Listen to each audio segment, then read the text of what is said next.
Every now and then you have a season like that where you end up having a very difficult game and not looking very good in either respect of anything. And you don't enjoy looking at those opportunities when they come up. And it's unfortunate that it's something that happened this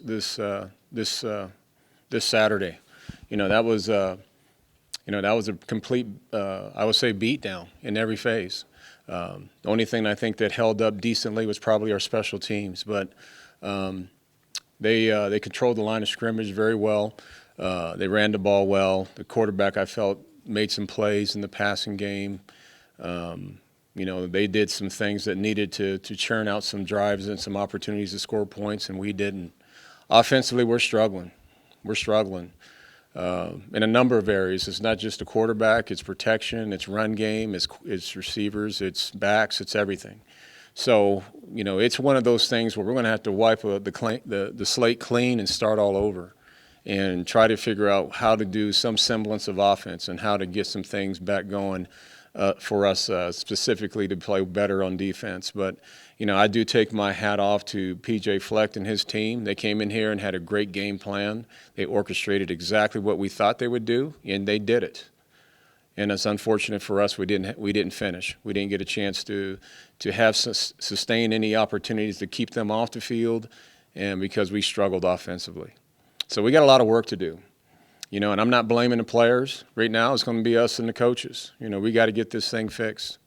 I've been through this scenario many times before in other places that I've coached, and we can overcome it.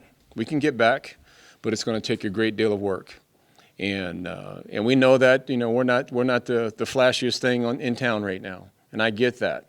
And we're going to continue to work and get ourselves better and to get our fan base to be excited again. But right now, I can't blame them. We have to have a better product out there, and that wasn't good enough. So, that being said, I guess I'll open up for questions. I don't know much more I can answer for you. I don't know if this is too early to ask this right after a game. You mentioned wiping the slate clean. Does that include potentially changing who calls the plays, changing doing the quarterback competition again, things like that? We have to get through.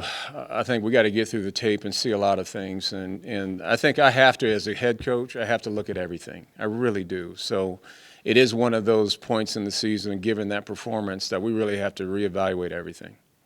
You mentioned it's a lot of things on offense. With Brennan specifically, is there one thing that seems to be the issue? Is he having a hard time reading the field out there? He's having a hard time. I got to watch it and see it and talk to him and see what he's seeing and tell me what he's seeing and all that stuff. But he's struggling out there. And we got to be better in coaching him and getting him prepared, and we have to do a number of things better. That's what I mean in my opening statement. We got to start all over. We got to figure out what we can do well. It's really at that point now. You ran over, around, and through teams last year. How much has the lack of a definite passing threat affected your running game? There's probably some. I would say there's probably some issue to that, yeah, but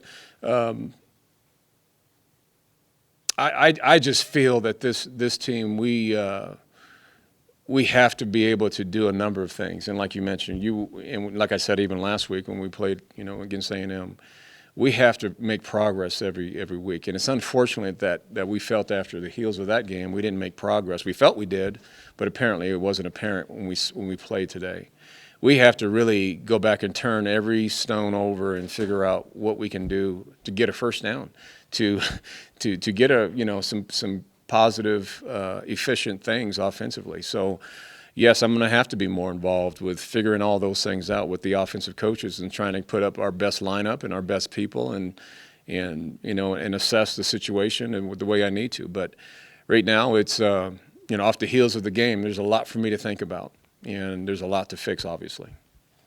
Drew Carter played those last couple of series. Did you consider throwing him in the game a little bit earlier, maybe late in the first half when things weren't going well offensively? We did mention it from time to time and even at halftime. And, we want to continue to bring him along. He did do some positive things out there. But, we're young at that spot. It's unfortunately for us, but we're still gonna turn over every stone, and we're gonna figure out what to do. And it might mean, does he get a chance to get some series and games now, just because of, he might be able to create a spark. We may have to do that. We were doing a little bit of that last year with, Tyler Lytle and Sam Neuer. So we may have to just start bringing him along with having, Brendan be the guy. So there's a lot of scenarios like that we're going to need to discuss and kind of iron out. Coach, Jarek got in there a little late, and we didn't see him late. Is there a health issue? Was that a strategy issue? And do you change the play calling operation at all when you say we're going to reevaluate everything and start over? I know that he was mentioning that too. I'm going to look at everything, in terms of how the whole offensive dynamics works right now.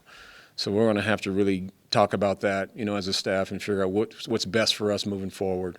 As with Jarek, he's a little nicked from the previous game, so he had some limited practice time, so he wasn't full speed, so we didn't want to utilize him as much as he normally would. I think 9 or 10 offensive linemen got into the game. Was that the game plan, or was that something that was kind of decided on the fly? You need to rotate more guys in? I think we want to rotate some guys in, but I don't think there was a chance.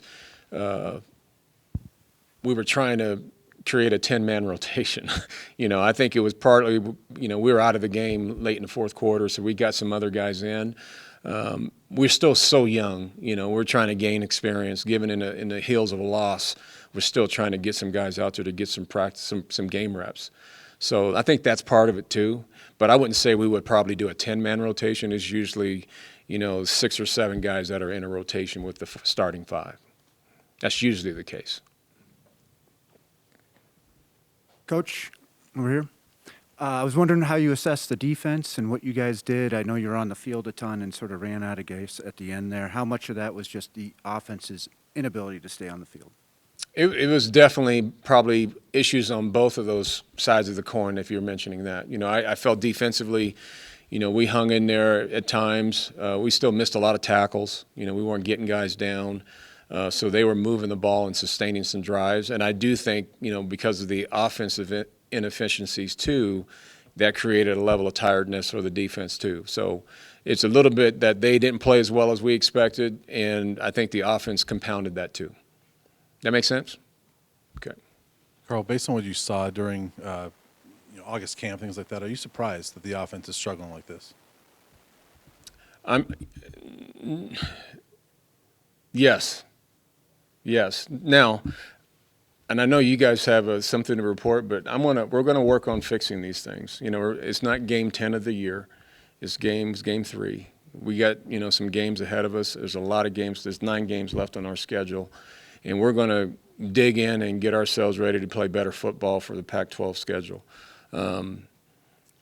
I've been on teams like this as a player. Matter of fact, 0-3-1 in 1983, and we ended up winning the conference. So there's always hope. I'm not going to paint a picture of, there's no chance for anything, because I've lived it. There are chances. We got to get to work though. I think right now there's a sense of urgency that needs to be done as the coaching staff and players about really looking ourselves in the mirror and say that we need to get these things done right for us to be the caliber of team we need to be. So we had that discussion, prior to me coming up here. I think the players are all on board. They understand that, that was a very bad performance, but, hopefully we get a chance to wake up tomorrow morning with another chance to get it fixed. And that's what we're leaning on doing right now. Thanks, Coach. All right. Appreciate Thank you. it.